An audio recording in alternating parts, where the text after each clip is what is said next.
इतर पण अनेक निवेदनं आज दिलेली आहेत. तिथं लाडक्या बहिणी बसल्यात. मला त्यांना सांगायचंय, कधी कधी आमच्याबद्दल गैरसमज विरोधक पसरवतात. लाडकी बहीण आम्ही दर महिन्याला तुम्हाला 1,500 रुपये देतो.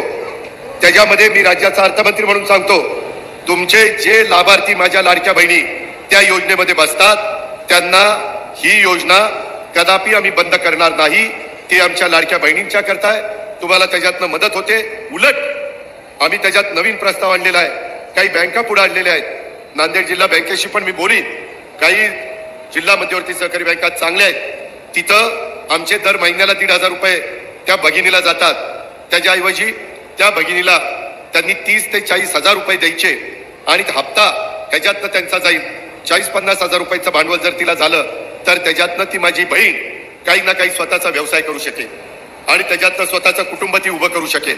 हे होऊ शकतं. महाराष्ट्रात काही बहिणींनी केलंय.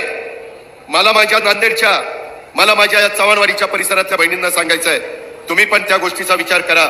मी माझ्या सगळ्या कार्यकर्त्यांना, आमदारांना, माझ्या आमदारांना, पदाधिकाऱ्यांना, माझ्या महिला भगिनींना पण सांगणार आहे की ती कशी योजना आहे.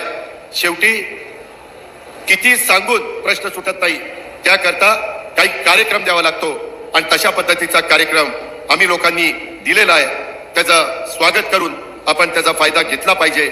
अशा प्रकारची माझी आपल्याला सगळ्यांना विनंती आहे.